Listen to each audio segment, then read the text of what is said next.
There's 20 NFL teams that are still alive for the playoffs. I think that's an actual record I heard in the final week of the season list. Well, they expanded it to 7 teams recently, so that, it's like when those guys in baseball, like, oh, he holds like the postseason home run record. It's like, yeah, because he plays like 5 rounds of playoffs. Mickey Mantle just like played the World Series and that was it, So all these rule changes screw up all the records in all these sports. They should just lock it in, but they'll never do it because if they can squeeze more money out of it, they will. But then you get like, Tyreek Hill trying to break the yardage record. It's like, yeah, but the 16 or the 17 game yardage record, I mean, it does make a difference. Right. Well, over time, things change. I mean, look, at one point in the NFL, there was 14 games in our lifetime, right? I mean, that actually, yeah, so totally. All right. So what I want to do is that I think in week 18, if you're in a fantasy football championship or anything like that, RotoWire has tons of videos on our YouTube page talking about fantasy and rankings and who's playing, not playing. And we'll hit on some of that. But what I want to do is I just want to kind of go game by game, not necessarily, but just untangle the important things that are going on in football and what the outcomes mean and kind of just get your take on these games. Because I plan on maybe throwing some coin down, doing a little DFS, and maybe, some player props will pop out of it and just your general thoughts. Does that sound like a good plan for today? No, but I'll do it anyway because you warned me of it. I just have one rule, week 17, or week 18 in this case, is that, there's 3 categories of teams. There's one that have locked up their seat and they have nothing to play for, like the Niners, the Ravens, the Chiefs, the Rams. Like they're not playing for anything. So they don't care, and they're actually going to rest their quarterbacks and their key players. Like Christian McCaffrey's not playing, like Patrick Mahomes not playing. But then there's the next set of teams that's like fighting either for playoff berth or playoff seeding that it matters, right? Like Dallas obviously wants to win the division. They don't want to, they want home games. They don't want to be the 5 seed, right?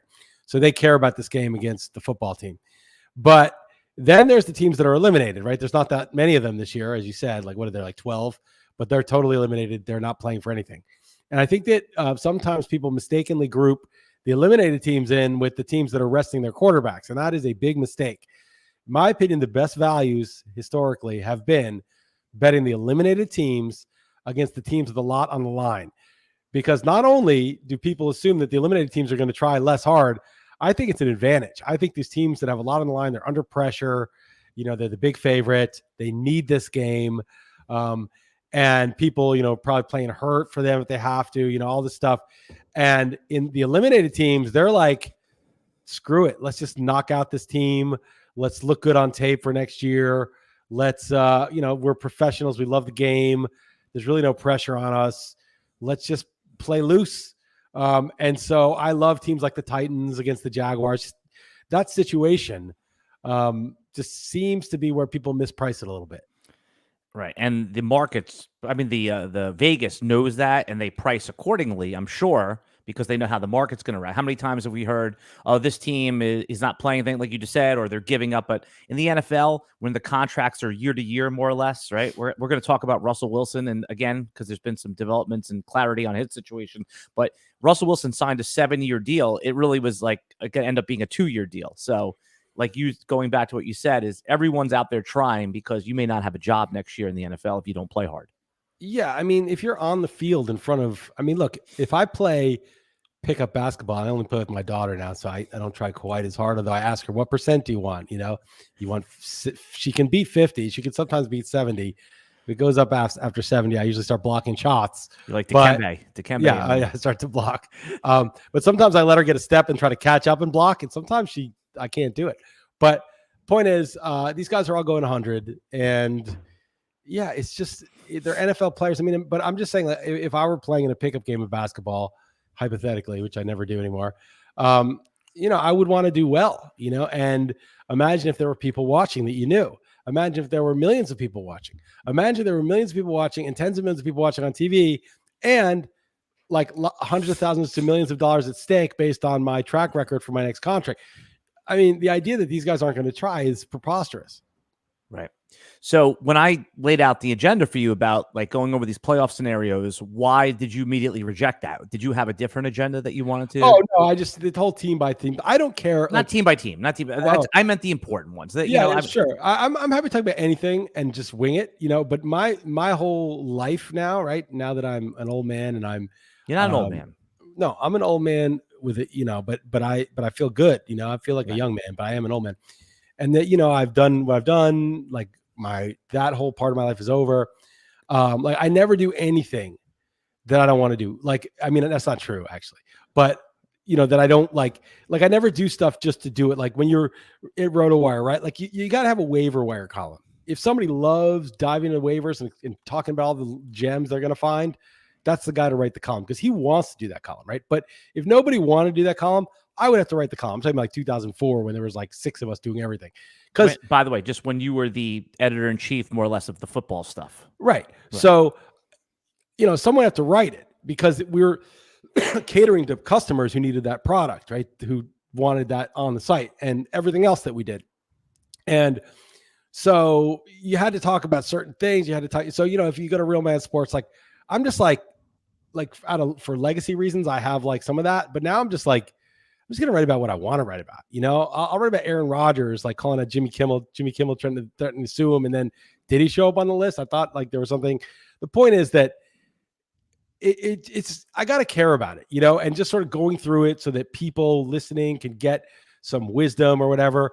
Like, I don't care about that anymore. Sure. Well, and I agree with everything you say. You have to be passionate about the content that you're doing, or else it comes through as false.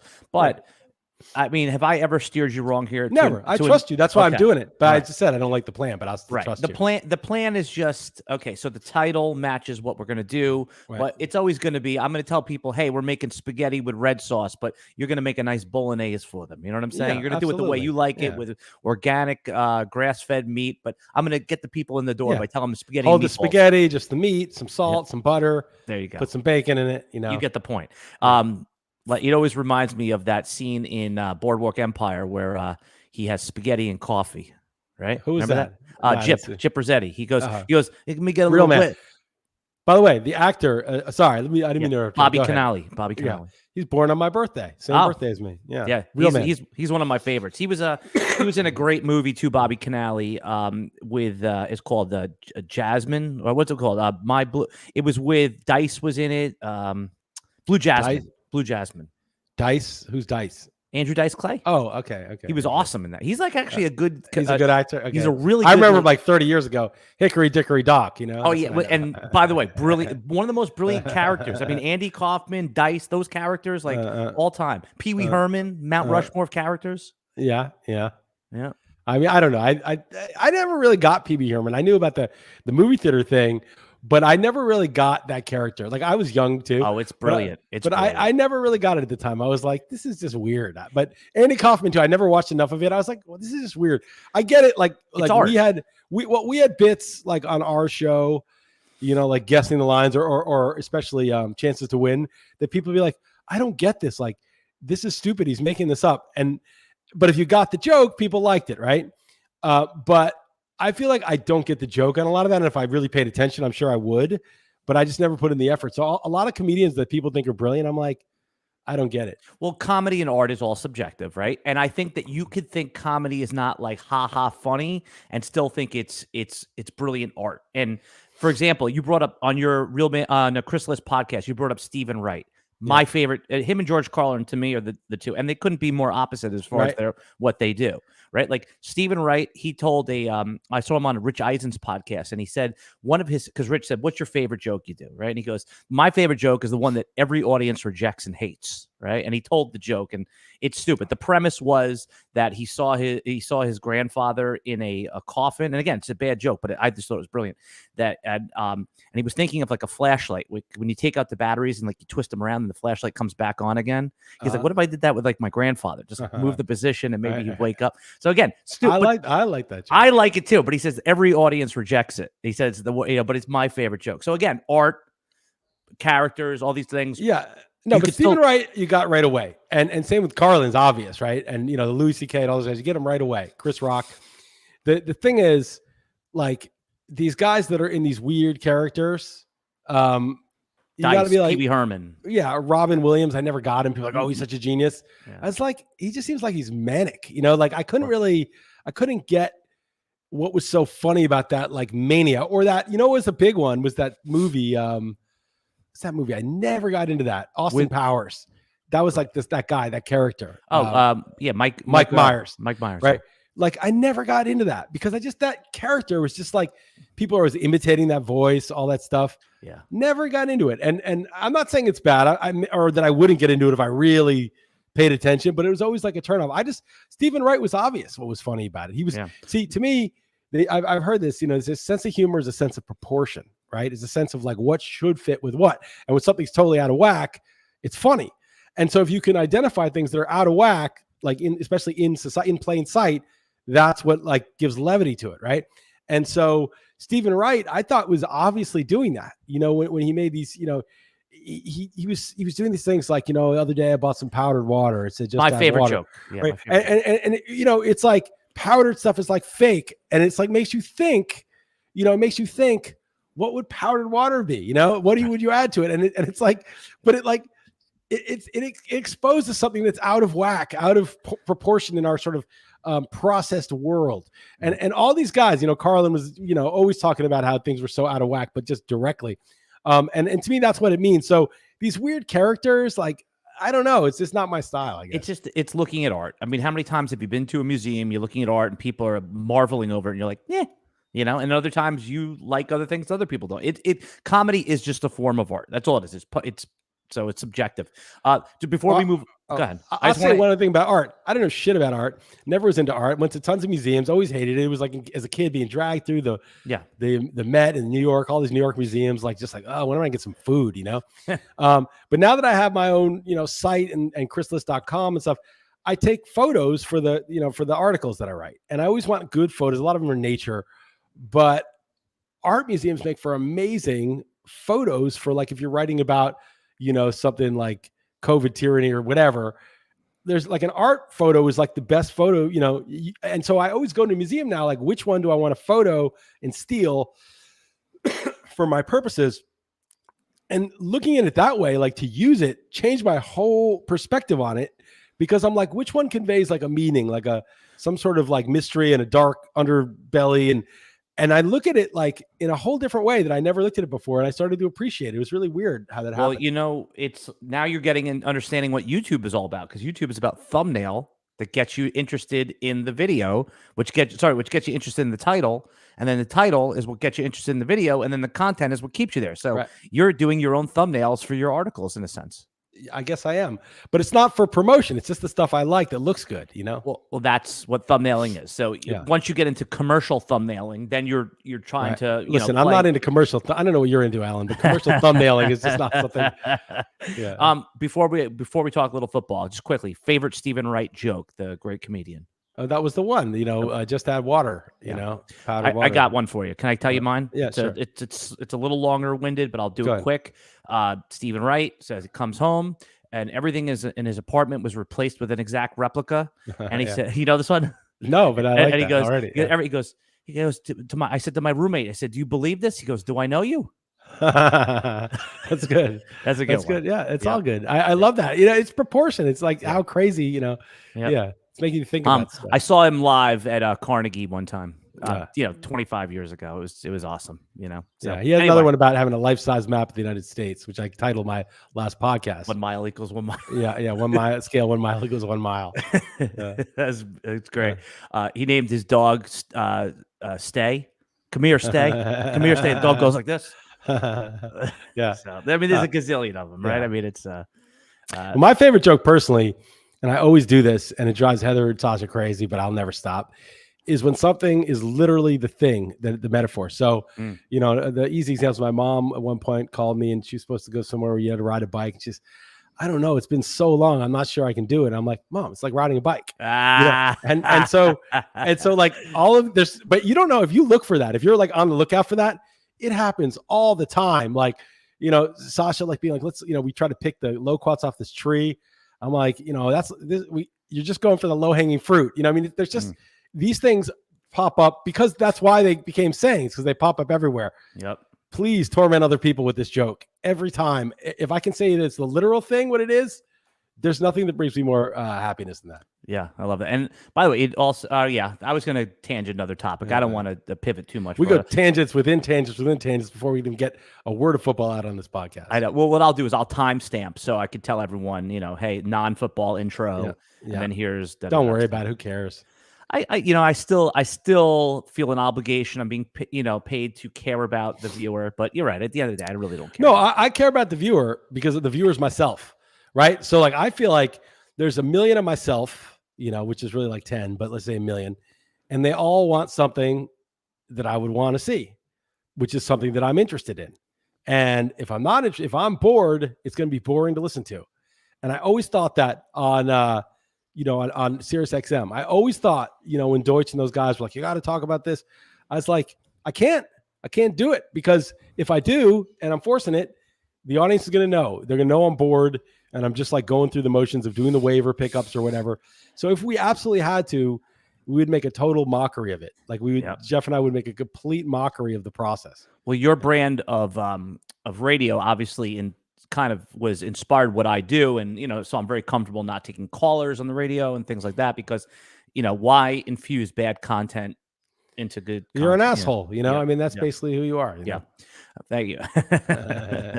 Asshole light. Yeah. What was the other thing? Oh, all right. I wrote down here also fantasy football commissioners, because I'm pissed off about our a little bit. I can't get too mad at our friend Ted Bell, but I won his league, right? He brought me into the league with, it used to be the Stopa 10K. It's now the Ted Bell 500. He's very generous. I won the league. He throws an extra 500 on top of, what I won. Okay. But he says, hey, it's $100 league. Here's the 7 guys that need to pay you. Go get them. What? Yeah, I got the collection issue. I mean, right. So it's not Ted Bell being cheap. It's Ted Bell being lazy. It's not being cheap. No, he says there's a reason. He says there's a transactional reason. He doesn't want things on his. Oh yeah. One time, I was asking him to help me out with a wager, a ticket or something. And he was like, is it less than this? And he didn't care. He wasn't worried about the money. He was just like, the IRS, it's true. They want to know, they're like basically insider trading, in Congress. And they want to know if you sent 600 to PayPal. So that's probably why he doesn't want to send you. That's why he made it 500 probably, because it's under the radar. He doesn't have to report anything. I want to, I am bashing him, but obviously he's very generous. I think, and I admire what he does so much. I don't want to crush him too good, but he did send out an email to the 7 people. Hey, you need to Venmo Alan this. And, a few people took care of business, and a few people are sitting out there, people we know, that are just letting days tick by. Dude, that's nothing that makes me more. And first of all, it sucks. Like, I wouldn't be in the league unless they collected, because I don't want to have to like beg people for money. So how do I handle this? So this happened too. Once in this, that League of Leagues with Dalton, there was one guy who was in charge of the money, just never paid, and we won it a couple of times. I didn't do anything after a while. It was all Dalton doing the work. Yeah. But I was, I was half my money going in originally. And they just never paid us. And like, I was like pissed. But he didn't really want to, he's not really like as more of a boat rocker as I am. So, it was all industry people and all the shit, but I'm just sort of like, fuck you. Like, if you're in the league, just pay the money. Well, I was thinking about going on offense on this one. Oh, here's just the look. So morally, ethically, you're 100% right. Be like, hey guys, I won the league. It was a great league. I'd like to do it again, but I don't want to be in a league where people don't pay. So, I'm BCC everybody. Email to yourself. Say, there's an email. It's not even to myself. It's there. Everyone's on the email. Fine, but just like BCC, fine, but don't just email the guys like CC like the ones that so you're not even outing them to each other. Say, I don't want to out anybody. Just say I'm not outing anybody. But just pay up, man. I don't want to chase this down. Like that's not fun. I did the work. I won the league. I'm not going to be in this league next year. Like it's just out, everyone's like, it's so funny because everyone's like too busy to deal with it, but it's like, it's an obligation, I pay my debts right away. Dude, if I owe money, actually I owe you money. Yeah. That was a hint. Yeah. Well, we got to wait for the last week of the Ramondre Zeke Elliott bet. But I do owe you money. I owe you $12.50 for the Survivor too. Just tally it up at the end and I'll give it to you. But my point is, you're the one you're the accountant. Okay, I'll do it. But the point is that this is what ends up happening sometimes is they stiffed you out of money that they owe you, that you weren't like, asking for any favors or anything. There was voluntary league fees that they, agreed to. and then you ask once and twice if necessary, which is a huge imposition on you to have to even ask and deal with it. And you're the asshole. You're hounding them now. You're the guy hounding them for something they agreed to pay. And, you know, in that case, like, you have two choices, right? You could say, look, I'm just going to email the league and say these three guys aren't paying, you know, and just say, I'm sure they're busy. I'm sure they're good for it, but look, this is just not reasonable. I don't know why. Some people just think like they'll pay when they get around to it, you know? And the thing is, like, for the debtor and the creditor, like, you just want to close this book. You don't mafia families were formed on this principle, you know, like loan sharking and, you know, I mean, you know, breaking legs. This is legit though, you know, I mean, and the thing is, like, if their rent were due, they wouldn't forget to pay it, you know? So it's all about the pain point. And to me, it's like, that's why you need the mafia, right? Because it's like, these fucks won't pay because they know you know, you're in the industry with them. You're not going to, like, you know, put a huge dust up over $100, you know, but like, but it's like, well, you should, but the point is, but you may suffer the consequences, is all I'm saying. But the point is that, like, if it was their rent, they would pay it. So when people are late, right? When people show up late to meet me, I'm like, let's say if you showed up on time, but not if you were second late, you would have $1 billion in menage with your choice of 5 supermodels. Are you going to be late? No, you're going to be an hour early. You're going to be a day early. You're going to build a tent outside that thing. Okay. You show up late to see me because it's obviously less of a priority. Don't tell me you're busy. You're this. I'm sorry, it was traffic. Anything you tell me why you're late to see me doesn't mean shit, because I know that if you had something that was essential priority, or you'd be murdered if you didn't show up at that time. Just put it easy, simple. Right.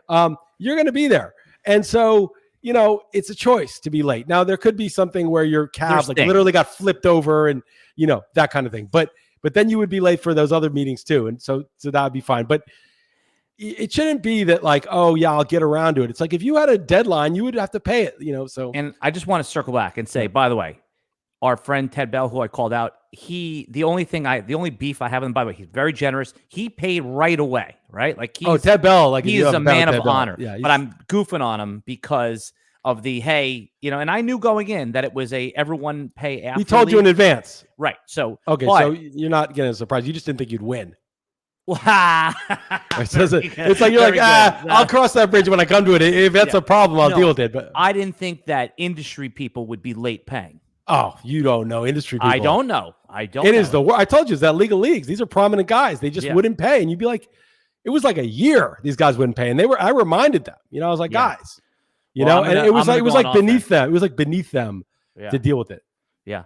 All right. Well, like I said, and by the way, there's 4 guys of the 7 who 3 guys who absolutely paid right away. So, and you know, thank you. Name the guys who paid.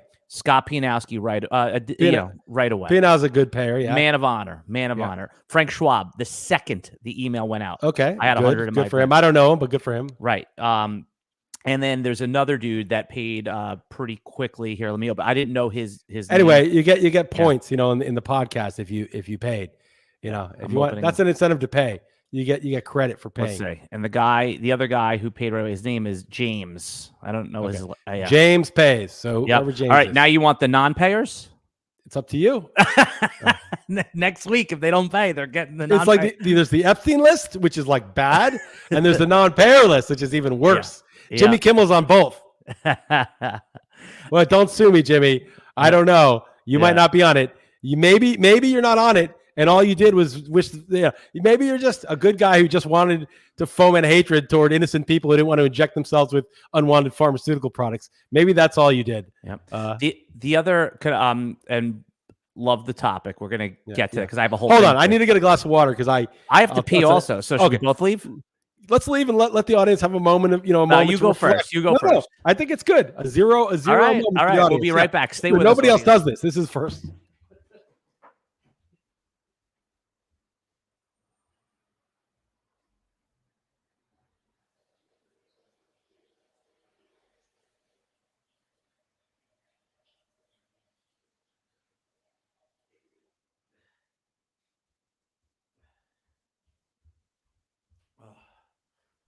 All right.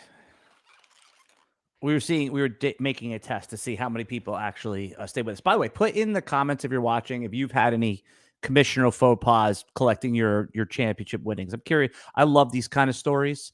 Not when it happens to me. Maybe like, people collecting, because if you're in a league with me and I'm the commissioner, I get everything before the draft, right? We actually gained viewers when we left, by the way. Yeah, it was such an upgrade that. Someone just said I assumed you peed in the plant. I pee so quickly, and I'm telling you, when I'm like at a basketball game, I told you I do the refereeing, and I pee between every quarter. They think I'm going in the bathroom to do drugs. I'm convinced of it. Well, you haven't been fired yet, so they don't mind. I don't do drugs. I don't do drugs anymore. Commission, when I'm a commissioner of a league list, I collect everything up front because people are never more motivated than right before the draft. In the dynasty leagues that I manage, so you can make any trade you want. Like, I don't judge like, oh, this is unbalanced, but every trade is pending until commissioner approval, until you pay the year if you trade picks away. So if you're trading away your 2025 rookie pick and a 2026 rookie pick for Jahmyr Gibbs, you got to pay for those years. That's good. That's good. how I do it. Because if you leave, what I would do, right? Real man just trades like all his picks for the next 20 years. And then you can only trade 2 years out in my leagues. Okay, and then just leaves. That's why. So you have to good luck finding someone to take that team that doesn't have any picks. Right. But so we've had people leave, and I say, hey, I have a $250 team that you get for 2 years for free. Right. Now the team doesn't have their second round pick in this year and their first, but it's free. A free roll. It's a free roll. Right. So, and then that's when I know the people. If I don't know the people, everything's paid a year in advance. So right now they'd be paid through 25, and they know that ahead of time. So if you don't do that, you can't be in the league, and that's the only way I'll run it. Good. You're a good commish, man. I think I'm one of the better commissioners. I really do. Now, sometimes, I take some hate and cursing, but that's the only way to do it. That's why, by the way, I'm shedding leagues this year. Yeah. Because it's like you said, my life was hell with 41 leagues. I need to pare down. No, it's not enjoyable. I mean, you do this out of enjoyment initially. Yeah. All right. The Russell Wilson contract thing. I know we hit it on a little bit last week, but I read an article by Andrew Brandt on Sports Illustrated that was really cool. And he kind of explained some of the facts everybody knows, that Russell Wilson was approached Liss after Halloween game and said, either you have to get rid of this guarantee for 25 or you're benched. They still waited a few weeks and then they did it. But now they're going to cut him, and they have to pay his 39 his what's it called, his 39 mil next year, but it's offset. Are you sniffling or snorting? What is that noise? Sorry, I'm a little sniffly because I'm sick. Either mute or blow so I don't have mute, but how do I? You mute do on StreamYard. Yeah, it's very distracting. Sorry, you're snortling and sniffling. You sure that you went to drink water? No, I'm not doing cocaine in the middle of the day. No, I've been sick for 4 days. The reason I had a sore throat, the reason I had a bad throat was because I've been taking vitamin C. And I took one without drinking it down, so it was like burning. Yeah. So I was like, I need to get some water. So you're right. I do have a. I thought crystal meth. I didn't think cocaine. I thought real man does crystal meth. No, I don't. Yeah, no. Blue meth. Graduated from cocaine. Yeah. Short version is, if Russell Wilson's free to sign with any team for the league minimum, and then they have to pay the rest of it, the Denver Broncos. So if he signs for $1 million, Broncos have to pay 38. If he signs for $10 million, they have to pay 29. So his salary will equal 39. Here's the other thing, and I want to hear your thoughts on this. Why would the Broncos do this? Dead cap next year is like $30 million, $50 million the following year when they cut him. So they're cap strapped now for 2 years. Why are they doing this with Russell Wilson? What's the purpose when you have to pay for him anyway, basically, and kill your cap at 2 years out? Well, they save the money though, right? Like after someone signs them. Oh, they don't save the money. Let's say he signs for 15, right? They have to pay 39 minus 15. Right. They pay 24, and that's it, right? When they're still screwed against the cap the next year for the following. But it's not coming out of their pocket. Cash. If he stuck around, he would count against the cap, and they would have to pay him, and they'd have to play him. Well, if they really hated him, they could sit him, but they'd still have to pay him, right? Right. So, so that's why, right? Has he been that bad? That's really my question. No, he's not that bad. But the thing is, like, they probably decided that his best, they know his best years are behind him, but that it's going to get worse, that he doesn't have it anymore. And if you've made that decision, how can you build a team around that? Or maybe Sean Payton, who they paid a whole lot of money. They're still paying Hackett, a couple $1 million. So they traded all these picks. They paid Wilson all this money. And now they've moved on, and they've got these expensive coach, expensive quarterback. Now they don't have a good defense anymore, which is the whole reason of bringing in Wilson to solve the problem. I mean, it's been a catastrophe there. But the reason they're doing this is because, yeah, they have a cap hit, but they figure they're 2 years in hell and they're going to rebuild during that time. Maybe they get a higher pick that year, but they don't have to pay it. So the owner's just like, look, we're a losing team for 2 years. Let me save 50 mil of my own money. Yeah. But, well, it's a new ownership group too over there. And it's like, I know people that just keep putting more shit on the credit card and more shit on the credit card. It's like at some point, like now there's talk that they're one of the teams that could trade up for the number 1 pick. I mean, you're going to have to mortgage more picks. They paid a first-round pick for Sean Payton too. Keep that in mind. Right. I mean, the amount of stuff they've traded for what they got, given that Wilson's been a bust. 2 1s and 2 2s for Wilson. And then for Payton, they're still paying Hackett. And they're paying Payton a lot of money too. I mean, it doesn't count against the cap. He's a coach, but just all told, they've just shelled out so much for nothing. It was like, oh, the problem's the quarterback. Oh, the problem's the coach. Oh, the problem's the quarterback and the coach. And now it's the defense also. And now it's also the rest of the supporting cast. It's like the whole thing sucks. Yeah. Are you going to do any playoff leagues this year? Yeah, I'm doing that NFFC one. I already signed up. I was trying to build my team, but I don't think you can add players until after week 18. Yeah, no, because there's, like we said, there's so many different combinations of teams. And the game Saturday night is actually like a playoff game at the Colts and the Texans. Right. And that's the first playoff scenario 30 minutes in that I want to talk about. Okay, sure. Let's do it. I love that it's 30 minutes in. I stalled long enough. No, we were yapping. I'll let people know in the things. Like I said, I titled this playoff scenarios for dummies. So, listen, you're a dummy if you sat through 30 minutes of this. Yeah, we tricked you. It wasn't false advertising. Right, exactly. It wasn't for dummies because like you didn't understand it. Made it easy to understand. It was for dummies because you fell for that. We were after like the 14th week of not talking about what we purported to talk about. All right, so here's the matchup Saturday night. What's at stake is Houston clinches the AFC title with a Houston win, obviously, or a Jacksonville loss or tie. The Texans can clinch a playoff berth with a win, or Houston tie plus Jacksonville loss or Pittsburgh loss. Okay, basically it's a win and in. So which one of these teams would you rather see in the playoffs? I mean, presumably it's like a 7 seed. I like both these teams. I think both these teams could beat a good team if things broke right. I think Minshew has some upside. I think he's good. And the Colts, they've shown sparks at times. I think Stroud, the comp I have is Joe Montana. Obviously that's a high comp and he'd have to play at a high level for a long time. But that's what I'm seeing. It's like a guy who moves well enough around the pocket, not a huge scrambler, but just finds the open guy, always finds the guy. It doesn't matter who the receivers are, what scrubs he's with. He just has great touch, great feel for the game.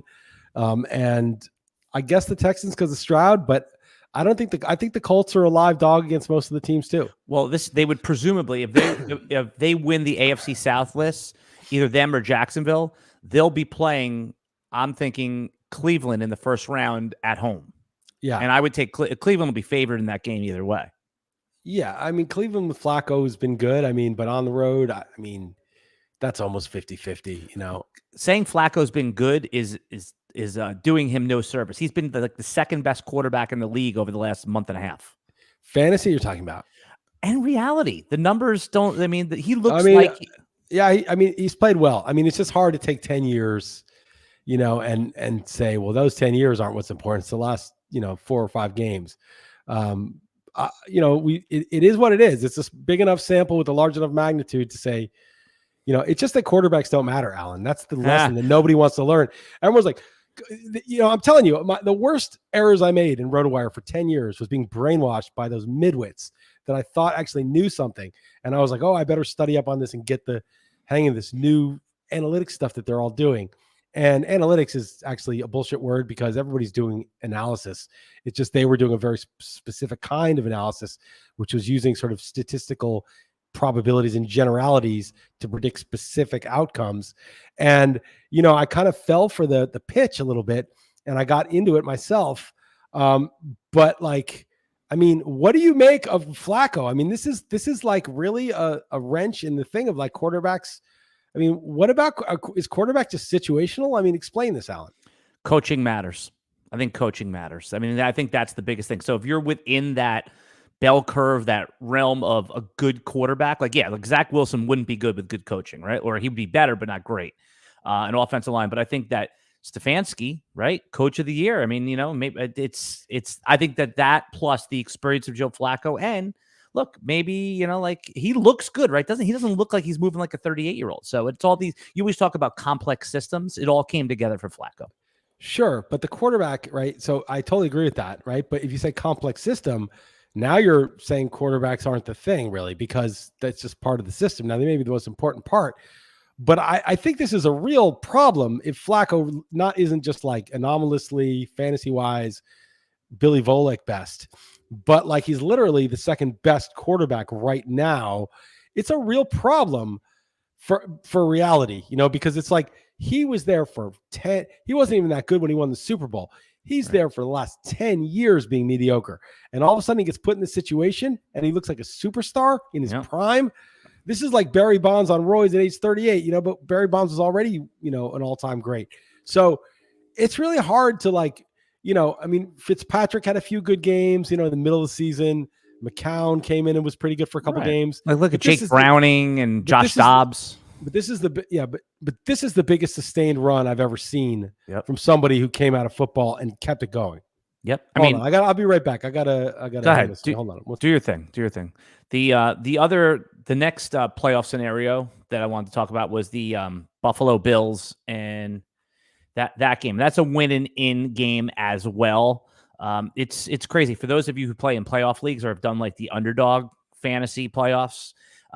They have like drafts going on already. You can draft these guys and they may not even end up being in the playoffs, which is so nuts. And what happens also over like the next few weeks here with these teams is also going to determine if you play like a keeper in dynasty, like how they're perceived as well. I was just saying, we're talking about like the playoff drafts a little bit. And the next game was the Buffalo game, because they could be the 2 seed or they could be out of the playoffs with a couple of things breaking their I hope they get bounced. I would love it. You don't want to see them in? No. I'm so sick of like, they're the best team, whatever. Look, they should have lost to the Giants had they called that PI. There was obviously PI and Darren Waller. They would have lost to the Giants in that game. They could have lost to the Chiefs, but for that Kadarius Toney putting his foot in the neutral zone. I mean, the Bills, they had some lucky, they had some bad losses like that too, but they had 2 wins that were like total, like, whatever. And, this whole Josh Allen MVP and stuff. I'm like, come on, man. It's not Lamar Jackson lost Mark Andrews, his best receiver, torched the Niners, right? In San Francisco, torched the Dolphins. The 2 other teams that they're competing with, torched the Lions, the other highly seeded team they played. And, and missed his best player and was on the best team. I mean, why to me to like skip him to give it to Josh Allen? But the odds say it's the other one. Yeah. So the whole thing, it's like the Buffalo. It's like they should have been better, right? They should have been better. They're 10-6, man. If they win, they're 11-6. Yeah, I guess pretty good. Yeah, I don't know. I know it seems like they were bad because they had a long stretch of bad. Well, if they win, they're in. So they deserve to make it, right? Right. If they win, they're in. But if they're 10-7, they're 10-7. You should probably get in the NFC. You definitely get in 10-7. But they can still get in. What they need here, and if I'm saying this wrong, anyone in chat, just let me know. But if Buffalo could still get in with a loss, if a Pittsburgh loss, Jacksonville loss, or a Houston-Indy tie, that still gets them in. Tie is not going to happen. So it can't. Okay. Well, I mean, it can happen. Airplane test? No, it's not airplane test. Mm-hmm. But those other teams are favored, so they really need to win. Now they're favored by 3 in Miami, which I find very strange. I know Miami lost Xavier Howard and Bradley Chubb, and those are important players, but that seems kind of crazy to lay 3 in Miami.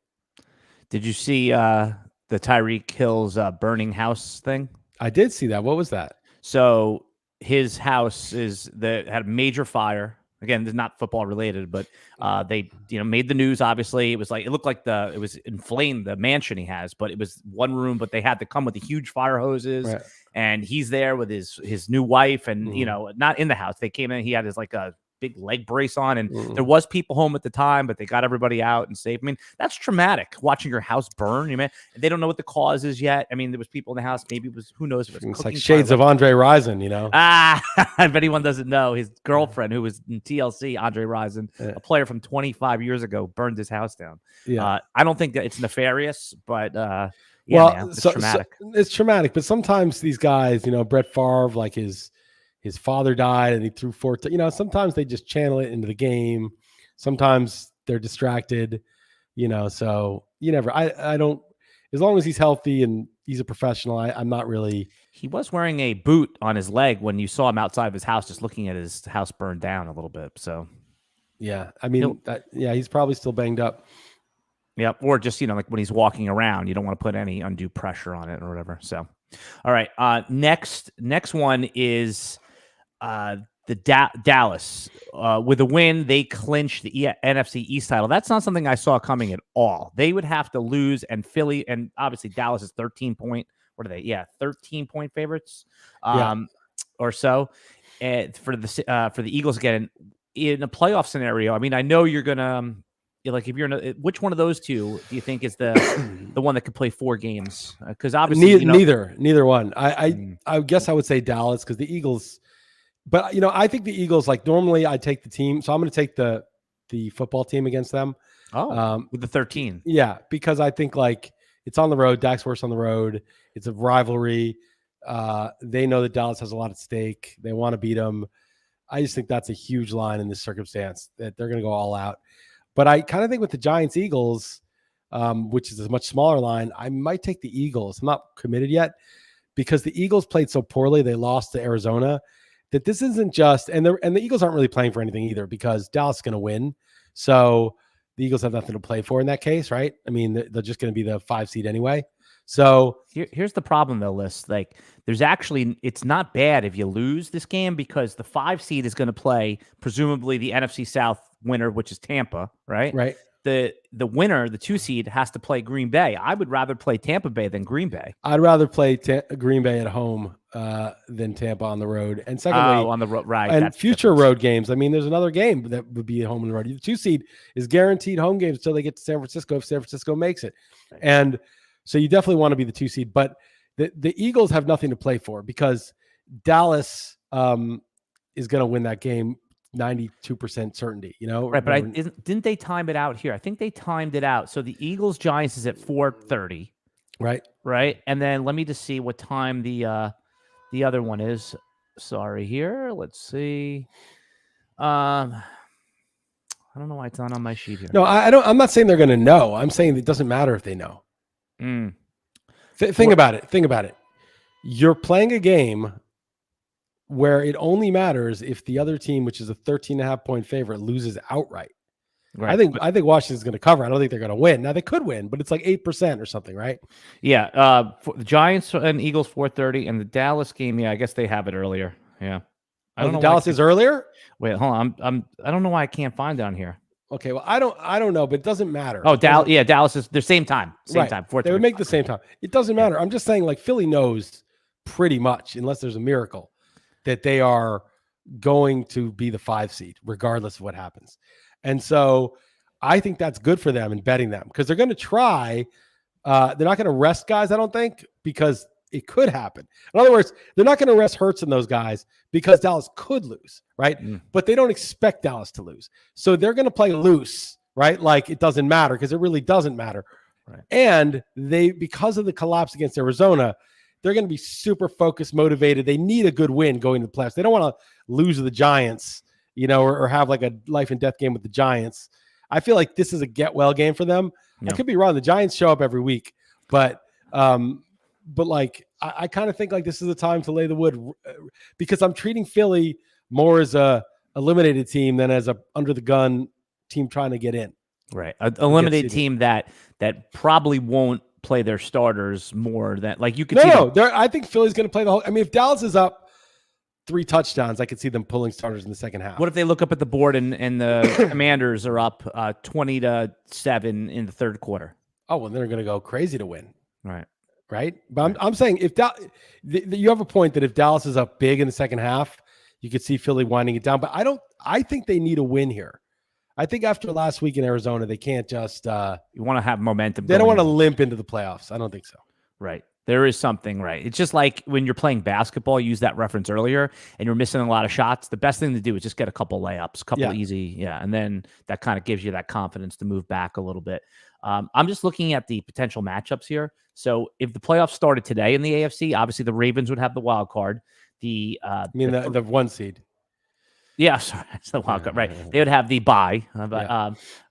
It says wild card round bye, and then the 2 seed would be either Miami or Buffalo. Right now, it's Miami against Indy or the Texans. Right? Oh no, because and then Jacksonville, if it was today, would be playing Cleveland, right? And then Buffalo right now would be the 6th seed against Kansas City. That's crazy that's the first round matchup. That used to be like the premier matchup, Buffalo KC. Yeah, I mean, I think KC is the sleeper in this because they didn't get it into the end zone last week, but they took over that game in the second half. I mean, they just kept having field goals. They covered though, which I really respected. And I feel like Mahomes looked pretty good. Rashee Rice is there. I mean, Kelce looks a little shot, and there's some story about how much he got paid by Pfizer, which is kind of gross. And then that was like explain that. I thought, okay, I don't want to say this because I shouldn't have said this because I didn't look up the source. Mm-hmm. I just saw somewhere that he got paid $20 million for Pfizer, but again, this could be wrong. Let me test you out. Now, you obviously have been very vocal about your anti-Pfizer and forced medication. For $20 million, are you gonna maybe? No, hell no, not even $20 million, Liss. How about $20 million? $20 billion, I wouldn't do it. All right. Well, you're a man of principle, then. It's not a man of principle. I'm just not stupid. Like, you're stupid if you think you could get money and avoid like the karma and the internal karma and the conscience of doing something you think is killing people. Like I honestly, I wouldn't. How could you do it? I mean, it would be just dumb. Like, how could I? If somebody like killed a friend or family member of mine, I couldn't protest because I was willing to do it for money. So why wouldn't I? It's like you would just lose any moral. You'd lose any, moral standing you ever had on any issue at all. So of course I wouldn't do it. But my point is he doesn't necessarily know or think that. So that's why I did it. But this is what I heard, but this could be bullshit. So, I'm not saying this is necessarily true. Something I just This is rumor. We're going in This rumor is a rumor. Right. So that he got paid $20 million. I'm not positive of that. He got paid something. Travis Kelce. He certainly got paid more than like $1 million, but I don't know how much he got paid. And that, that this was in the works for a while, this campaign with him. Okay. And you think about the Taylor Swift thing, like that gave him like Travis Kelce, like he was known. He's, one of the greatest tight ends of all time. Known in football. He's known in football, but he wasn't like a national guy. He wasn't known, right? Like he wasn't Tom Brady or Joe Montana. Or my mom had no idea who he was. Of course. Right. Even Gronk was more famous, so no one really knew who he was, right? But they're giving him all this money. And suddenly he's dating the biggest pop star in the world. And this is like this stupid story that I never wrote about on my column because I was like, this is stuff that they want you to talk about. Like they want you. This is like being put in on every broadcast. They keep trying to say, talk about this. And you got to think like that's not connected. That he got the Pfizer job and that she's dating him. And then you're like, she has so much money. Why would she date him as part of sort of a campaign? Like this whole thing is like this fake. It's like an act. Like they're acting like they're in a relationship for the money. And obviously if I'm Pfizer and I want to like get my product out there, Kelce's not worth that much. Right. But Kelce, if he's connected to this other person who's got the vastest, fan base, and then the story of like the intersection between football and pop music. I mean, this is a good ad campaign for your product. Right. And so to me, like, this calls into question, is this even real? Like, this is like, you think it's a coincidence? I mean, it could be, right? That he got the Pfizer thing and he's dating Taylor Swift right at the same time.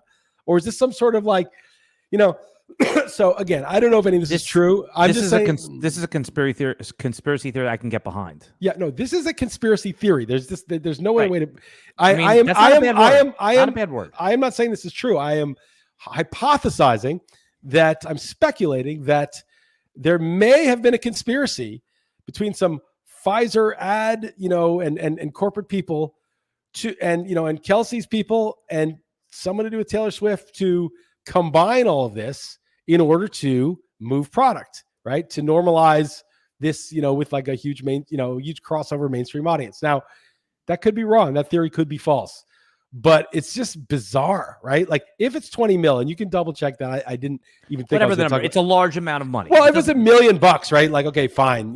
It's running during football. He's famous.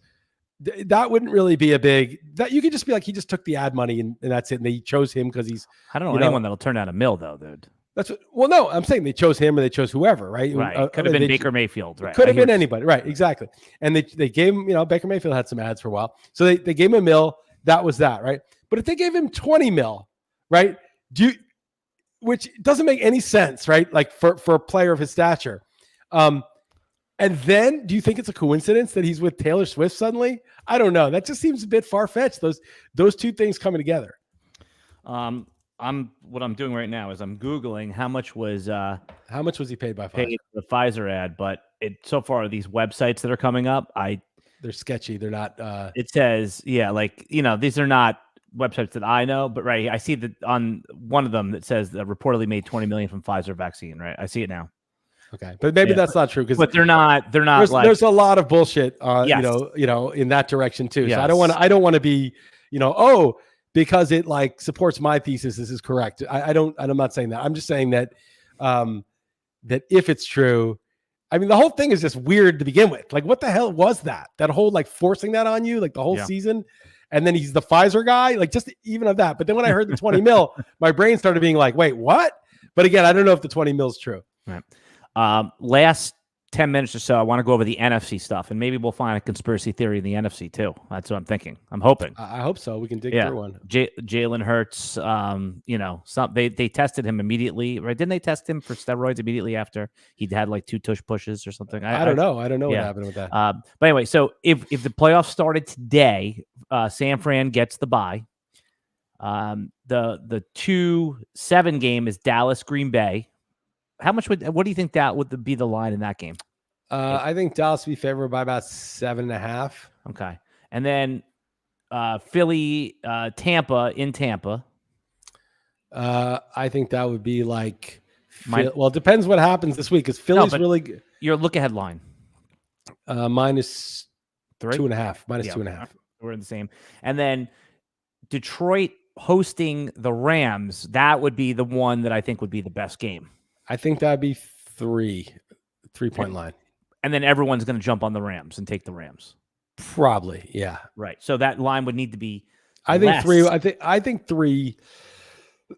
I mean, remember, it's not just the public, there's sharps too, and who also move the line. So say like 60% of people like the Rams, right? And they're putting all this money, but there's some people and it goes to 3. Goes to 2.5, goes to 1. And then people are going to put money on the Lions, but people who bet in size and some of those guys who bet in size kind of, I think they spook the odds makers a little bit more than the people because I don't know, if it were at 1, I would be all over the Lions. I could see that game opening up at 3, right? Rams plus 3 and going to Rams -1. I mean, that could be wild, but I'm telling you, I could see it. Yeah, I mean, I would be if I would be all over the Lions in that scenario. I mean, Goff's better at home. Mm-hmm. The Lions, offensive line and offense is good. The Rams have been really good against the run.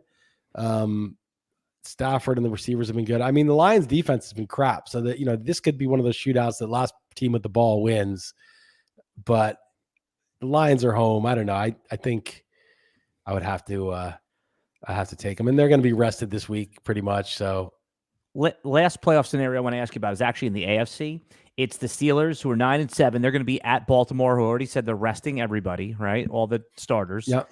And they're not winning in. They're winning need a Pittsburgh, that is. They're winning need a Buffalo loss. Right, but Buffalo could easily lose. Right. They need a Jacksonville loss. They need a Houston Indy tie, which we already said is improbable. Kenny Pickett's healthy, but they're like, no, it's Mason Rudolph time. Right. Well, Mason Rudolph played well last game, and it's not like Pickett is Joe Montana. Before you do that, we had a good question. What's in it for Taylor Swift with this? I don't know. And she's got so much money. It's like, how much would they have paid her? I can't imagine like she would do that for 20 million. This act, I don't know. I really don't know.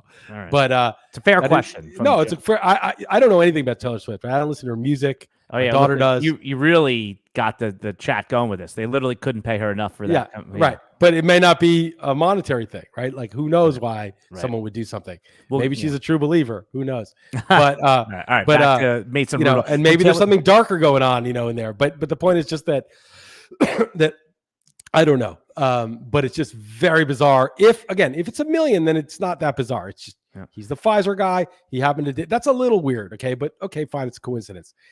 But if he got 20 million and he's suddenly dating her, that's really weird. It's almost like they knew. Maybe because they know that she's, quote, I'm not calling her an idiot, but a useful idiot. She's in love. Hey, you can woo her. She's, I don't know what it is. Maybe she's really in love with Travis. But that would be, I don't think he would be like, I don't think it would be like, I don't think she's like the dupe. All her songs, I know her songs are about like getting broken up with. Right. That would be the ultimate. It would be like, okay, she's very vulnerable. You're going to take the 20 mil. You're going to ask her out. She's going to go for it, but you're just playing her. You don't even like her, obviously. You're just, no, I don't think it would go. I don't think they would do that. I was thinking like, it was like a corporate, like their people all together, like this is a great idea. It's going to generate a lot of, advertising. It's going to, generate positive, associations with the product. I think I was like, they all came together and had an idea to make this sort of farce of relationship to promote the product. That was the conspiracy. Not that he was, she would have to be in on it. She couldn't just be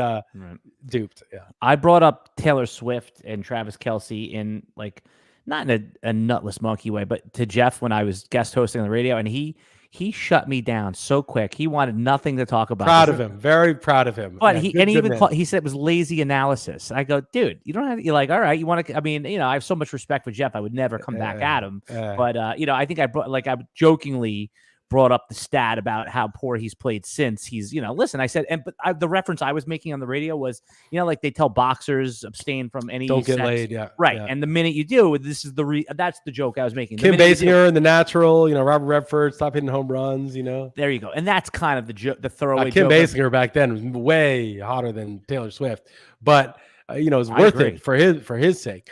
But the point is that, I mean, again, look, we can wrap this. I like this topic, but what I'm saying is, again, like, in this world where like so much shit that we thought that was reported to be the case, or ostensibly, or apparently this, and it turned out to be that.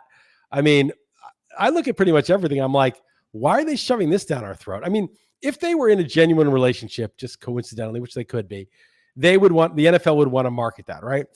But it got a bit like, every game they're like showing the boot. It was just a bit in your face. And then like Scott Hansen on the Red Zone talking about it and cutting to it. It was just like became a thing. And then he's shilling for Pfizer on the top of that. Like, why him out of all the people? But could it be that, okay, so this thing was happening, the Taylor Swift, they're bringing all these people. Travis Kelce's hot right now. Let's use him in our commercial. And he's like, listen, you want to use me to shill your stuff? What's your price? $20 million. Okay. Like he's probably joking, like 20 million. All right, we'll give it to you. No, I mean, 20 million is couch cushions to these pharma companies, Liss. They are, but couch, coins in the couch. Yeah, cushions. I understand, but I'm just saying that, like, of all the players to choose to rep you, and then suddenly that player starts dating one of the most famous people in the world, or was it the other way? Was it dating first and then the shilling second? So that might be the most benign thing, that they were dating first. And then they're like, wow, we can get an NFL guy to do it. Yeah. We can use this relationship as like it'll give him a lot more exposure. Plausible to me. Okay, maybe it's that. And they gave him 20 mil knowing that they were dating. I only thought they were dating after the Pfizer thing came out, but maybe I'm wrong about that. Right. But again, I don't know. I haven't followed the timeline, and that seems like, hey, there's most people, there's a number they won't refuse, right? And they probably said to the agent, no, but these companies won't just throw infinite money at. That's not infinite. They're not going to throw. If it was 50 mil, would they say yes? I mean, the point is, they're only going to throw 20 mil for an ad campaign at like, Michael Jordan or Tom Brady. They're not going to throw it at like the tight end on. But he's not the tight end. He's the NFL player on the World Champion Chiefs that's dating the most right. popular. If he was already dating her, I'm saying, but if he was not already dating her, it It's very suspicious, right? Maybe he was dating her first and they tried to capitalize on that. Maybe. But that would have had to happen fast because when were they dating? It wasn't the beginning of the season, was it? The very start of the season? No, I think it's since like week 8 or something. Because that's right. So wasn't he sponsoring it the whole? I don't know. All right. I don't know. Enough on this. You're right. That is the plausible explanation if that's what the timeline is. All right. I'll do some investigating when we come back next week. All right. Any week 18 thoughts or advice for anyone that I like? Rewind to the beginning of this if you missed. I just said bet the teams that are out of it against teams that are fighting for their lives. Right. Spoilers. Obviously the teams that are locked in their seed, you fade those. I mean, those are hard. Those are really hard to gauge. Like the Lions, Vikings. It's like, are they really going to try? The Vikings are going to try, but how much resistance are the Lions going to put up? You don't really know. Dan Campbell's going to just like, oh, we go all out or whatever. But that's always the hardest when you're dealing with the team because that's always priced in, right? Like, so a team like the Niners or the Ravens, those are priced in. Like they're so fading them isn't like obvious because the line reflects that. But I think the best thing is take the teams that are eliminated against the teams that have a lot to play for, because I feel like the market will act like the teams that have to play for should be given a boost, and they shouldn't be. Yeah. And quickly, in not the NFFC style playoff draft, like I'm in one where you just draft, it's a snake draft, and you set it and forget it. There's no like each round you change, you die when your players die. Or like if you draft Christian McCaffrey and the Niners get eliminated, you just get zeros in that spot. Right. Yeah. So I'm pick 3 in a snake draft with 2 quarterbacks, 2 tight ends, 2 receivers, 2 running backs, 2 flex, 2 kicker, 2 defense, 2 everything. Who should be the first 3 picks? 2 QBs. Yeah. So there's 7 teams in our league. So everyone 14 QBs are playing. Right. I think probably Lamar and McCaffrey are definitely in the first 2 picks. No matter so then what. I take Purdy at pick 3. Well, that was what I was thinking about. Who you take at pick 3? Yeah, it's got to be Purdy. You think it's Purdy? Yeah. Because you want who could play 4 games or who could definitely play 3, right? Or that most likely play 3. Yeah, the Niners the best bet to play 3 of any team, I would say. But and then stackability too. At least there's 3 players I could stack. Yeah, you could stack with him. But it's hard to stack the best team because people take the kicker and the defense and all that. I'm talking about 1 pass catcher. If I take Purdy at 3, you get Kittle on the way back or something. I can get Kittle, Ayuk, or Deebo on the way back. There's a chance. Right. Well, actually, even better on the 3rd turn, you get the 3rd one. But 3rd round reversal. But you maybe get the kicker or something. You just stack hard, right? You know what I'm saying? Yeah. Yeah. So I guess Purdy. I'm just trying to think if Josh Allen or Tua. I mean, do you get to wait till after 18 to draft? Well, yeah, we're drafting on Tuesday. Oh, so then Josh Allen may be ahead of Purdy. Actually, I would take Josh. If Josh Allen's the 2 seed, I would take him ahead of Purdy. No, not even. If he's the 2 seed, okay. So you would take him ahead of Purdy because he scores a lot more points, and he's favored to play 3 games also. Right. And so and the stacking, the stacking, they might let Diggs. They would let Diggs come back, and then I might get Gabe Davis in 3 or Kincaid. Yeah. I mean, I don't know. I mean, the stacking is harder on the Bills because I think Diggs will be gone. No, because he's been horrible. If they're the 2 seed though, but he's been horrible. Yeah, but I think it's just been because Josh Allen's rushed in so many touchdowns and stuff. Then I can get James Cook. Yeah, Cook also. He might be gone though too if the Bills are the 2 seed. Now, if Miami's the 2 seed, Tyreek and Tua start to. And Mahomes also, is the one. I mean, but that means that Mahomes is playing Josh Allen in round 1. Yeah, on the road as an underdog. Yeah, you can't take him at 3. But the Chiefs stack is the this one, Dak CD. Well, you wouldn't get that stack in this one because if you take Dak, CD will be the next pick, or he won't come back to me in that situation. You know what? Because the guy who's picking 7th is complaining. In my mind, if I'm picking 7th, my first 2 picks are Joe Flacco. You might get Dak and CD at 7, 8. Maybe, but at 7, 8, I would if they're gone, presumably, I would take Joe Flacco and Joe Flacco and Amari Cooper because they can win a game. Just a game though. You need to win 2 games with your first 2 picks. Right. I think Dak CD, if they're the 2 seed, they should be, is a good. That'll be there at 7, 8. Well, not necessarily. No way. Well, look, here's who's gone. Right, McCaffrey, Purdy, Lamar definitely gone, right? Right. And then I'm the 3, so it was one of those 3. Right. And then I'm saying if you're the 7, right? Right. And then Josh Allen's gone for, if they're the 2 seed, let's just assume. Okay. And Mahomes? no, because he's going to be on the road. He's going to be an underdog. No, they're the 3 seed. They're going to play the first game. Oh, right. That'd be the second game. He'd be on the road. Yeah. I think Mahomes might be gone then at 4. And then maybe Dak 5 seed. Any 6. Eagles? Any 5 seed? No, not as a 5 seed. But they'll be gone before the 6-7 pick, or you think the Eagles you could get Hurts and Brown if you wanted. Yeah. All right. I wouldn't want the Eagles, but yeah. It's not bad. It's not bad. It's a weird year. Which I like. You know what I'm saying? Yeah. Which I like. Yeah, I'll next week when we're doing this podcast, I'll kind of run over who everyone picked in the first round or 2. Yeah. All right. You can. Yeah. All right, we'll be back next Thursday, same time. Oh, we never touched on the team that I wish I drafted.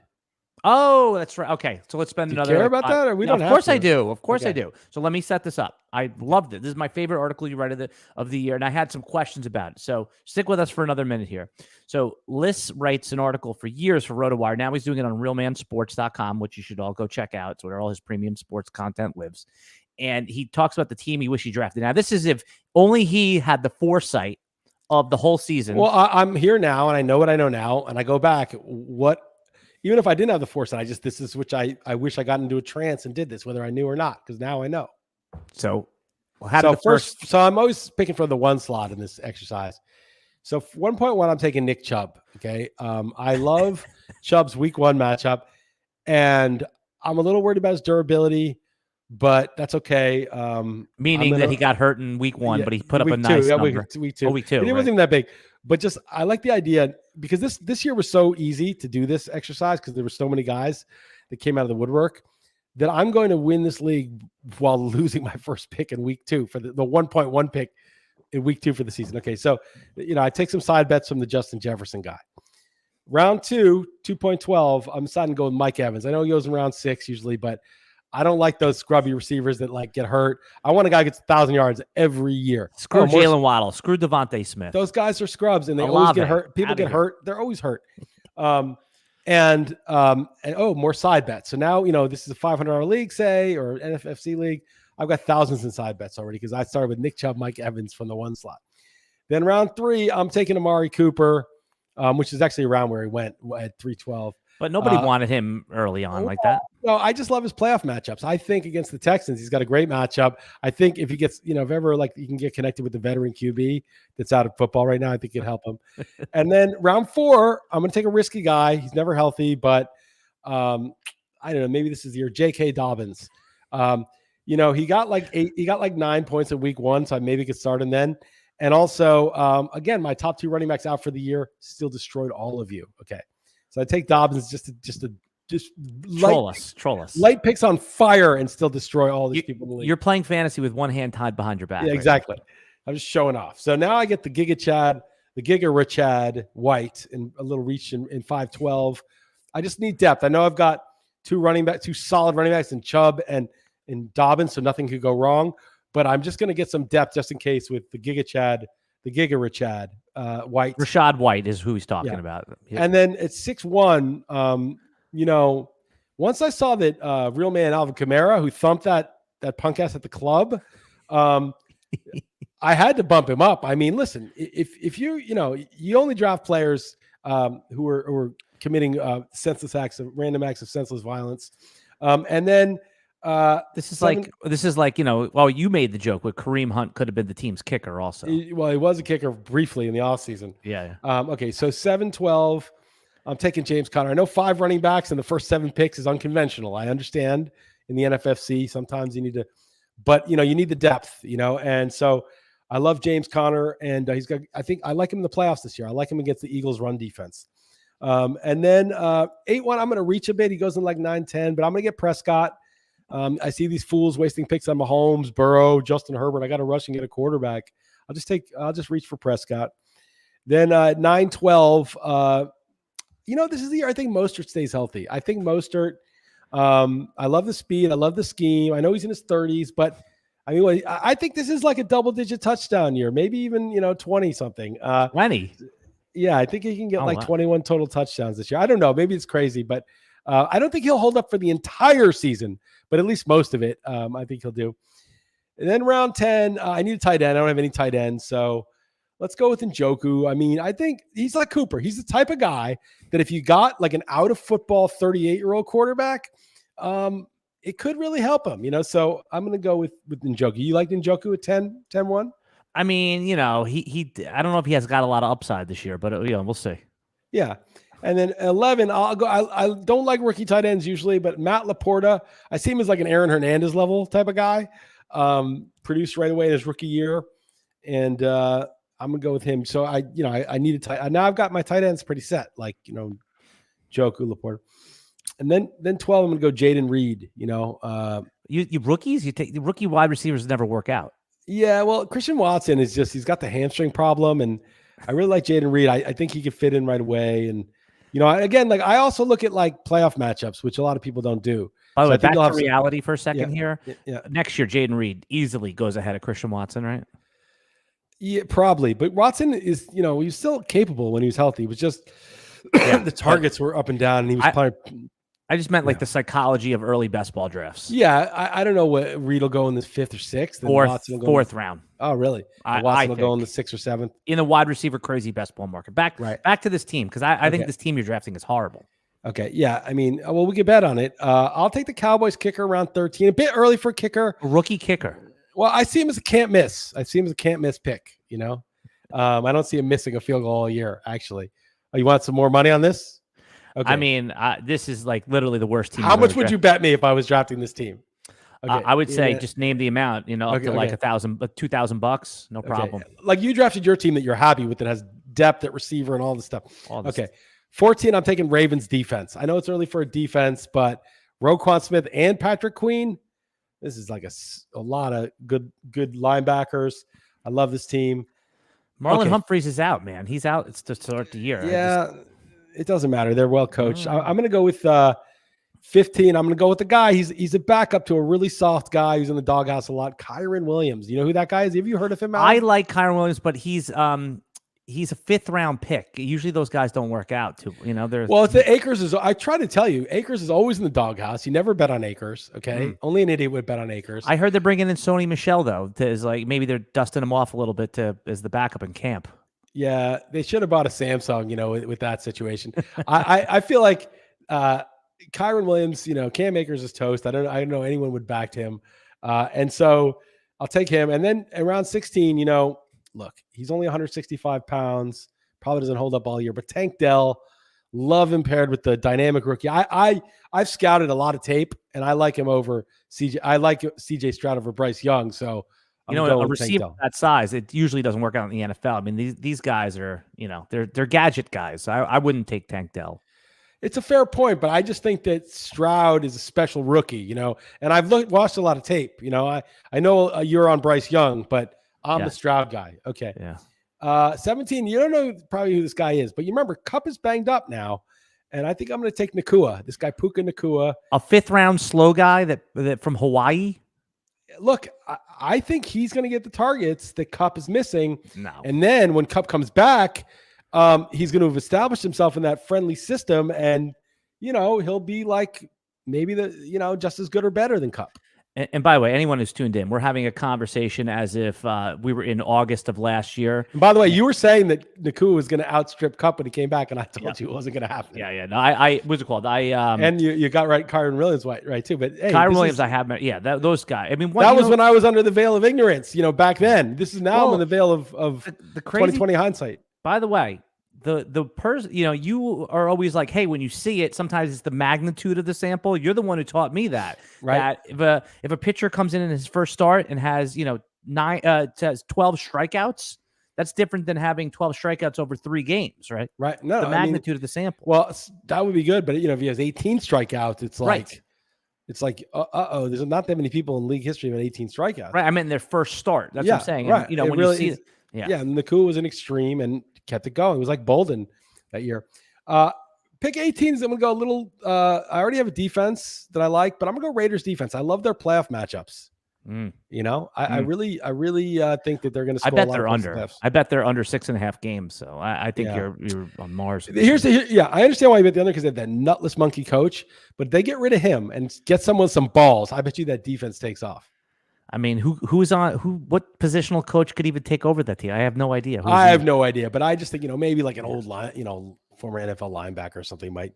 Fair. Anyway, so 19 Saints kicker, because the Cowboys kicker, I don't like his matchups for kicking in the playoffs.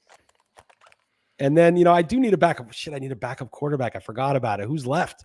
There's no one on the board left. I got to scroll. He's not in there. I have to write him in and just tell Tom and Greg, is Flacco in the database anymore? Flacco's retired, right? He's been out of football for a while. I don't think he's got but no, here he is. I'll put it as like, there's like a player. There's like a like player the joke pick at the end. The joke pick at the end. Yeah. Well, I'll drop somebody and get someone on waivers probably when Dobbins is likely out for the year after week 1. Surely he will be. And I guarantee no matter what team you organically drafted. Now there could be a team that had McCaffrey and a bunch of guys that you could engineer to beat this team. Maybe. If you just perfectly engineered it week by week, you probably could.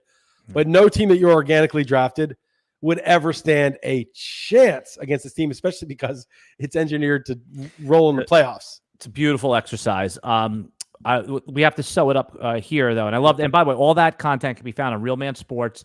Chris Liss podcast is where you talk about, social commentary, politics, everything, anything that's on your mind. You didn't post that yet. I woke up at 4:30 in the morning just to listen. It wasn't that. Yeah, I did it. I've been sick the last few days, so I had to do a call. It's coughing. I did it. I'm going to post it in like the next, hopefully 10 minutes. Okay. So that, and then the other thing was I looked back at we did a podcast after one of your after one of your drafts. And I want to know one call that you got extremely right and one call that you got whiffed. The one that I wanted to victory lap on you, you weren't against it, but I told you back in like March, I thought Jordan Love was going to be a top 10 fantasy quarterback. And it seems like not only is he could, I see him like in dynasty rankings, like as a top 12 quarterback, a guy who actually elevates the teammates. That was my big miss for me. Christian Watson, I thought would be a league winner. The guy's been a complete disaster if you drafted him. How about for you? Yeah, because of you, I have Watson like 3 leagues. I know. Sorry about that. Destroyed me. What did I get right? I didn't get that much right. One big one. What did I get right? I'm trying to remember what I got right. I think you were on Devon A-Chain. I really do. I was on him because I had the prophecy, right? Because of Stopa. Yeah. But I didn't have any information about him. It was just pure prophecy. Are you happy with Zay Flowers, though? Because I pushed you into him a little bit? Zay Flowers is good. I think that's fine. I mean, A-Chain will go way ahead of him, but not way ahead, like a round ahead of him. But I just think like when you look at those guys now, again, everything changes, and A-Chain, I admit, has more upside. I'm trying to think of a guy that I was really right about. I guess the thing it was the structure of my team. Why the primetime team cashed. It was that I waited on quarterback, got Prescott and Purdy as my 2 QBs. I got CeeDee Lamb in the first round. That was good. It was just like the structure of that team was correct. But I wasn't like the guys I liked were like Darren Waller, Chris Godwin. Yeah. I wasn't right about those guys. I liked Barkley and Bijan. I liked, I'm trying to think like. No, that was it. I think that's a good synopsis. Yeah. There's someone coming on the air on the RotoWire YouTube. Jim coming through right before us. Yeah. So okay. I want to be fair to him and not, have audience in here when he's about to go on. So, all right. All right. I think we said it all. We'll be back next Thursday. We'll be talking about NFL playoff leagues, strategy, just the wild card games. Liss will go over his lines, predictions, any bets he's making. Is that a fair topic, Liss? It's fair. I'm also going to do the NFFC contest, so we can talk about that too. Playoff leagues. Yeah. Well, specifically, yeah. Yeah, NFFC, and we'll talk about like my more traditional ones. We'll do both. Yep. All right. We'll see you next week, everybody. Thursday, 9:30 a.m. is when we're live. You can hear anytime on the replay or on the Real Man Wood podcast feed that you can get on all your favorite players. Good luck if you're in a Week 18 playoff.